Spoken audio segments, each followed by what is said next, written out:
My name is Carter Wilbert, and this is my presentation about Argentinian activist Susy Shock, and it's entitled "To Have No Limits: The Monstrosity of Susy Shock."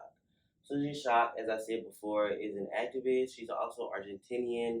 She's transgender, and she's an artist. And I specifically focused on how she uses her voice, her body, and her artistic works to communicate what she calls her monstrosity.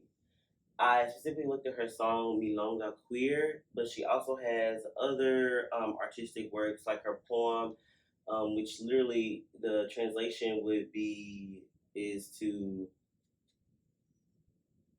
oh, it's like deserving my right to be monstrous or like to exist in my monstrosity. She identifies as a woman and she uses she, her pronouns. And a little bit of context is that in society that has been set up, a lot of the ways that we should move about society is heteronormatively, which basically means that you should be heterosexual and cisgender. And cisgender just means that you identify with the gender that you were assigned at birth. So Susie Shock plays with ideas about masculinity and femininity to go against these ideas about society, these stereotypes, and these expectations of her after her transition. Um, One of my first aspects I looked at was her voice, and her voice, if you ever hear one of her songs, is not very what people would consider feminine. It's not like high and dainty. It's very raspy and low.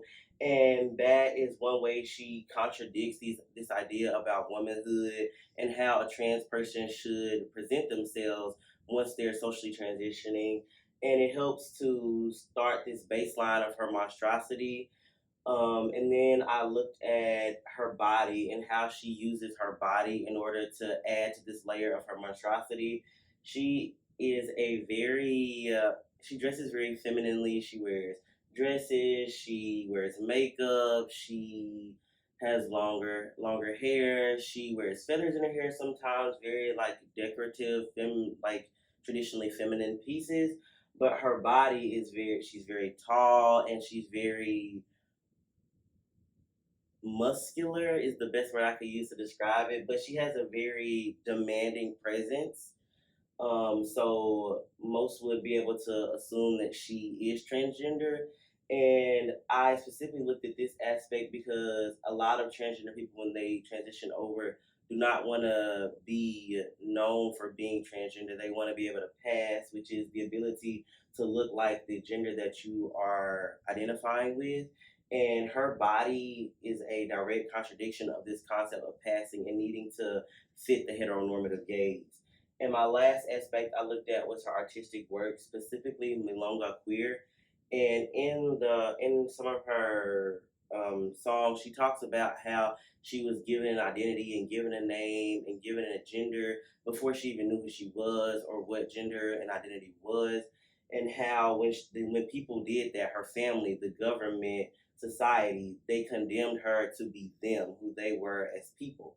And once she was able to transition, she discovered that she didn't, even though she was a woman, she didn't have to be what people would necessarily consider a woman to be, to look like, to sound like. I originally used some sources by Ariel Martinez and Joseph M. Pierce, which just comment on her monstrosity, how she uses it to actively help her transgender community and the queer community as a whole.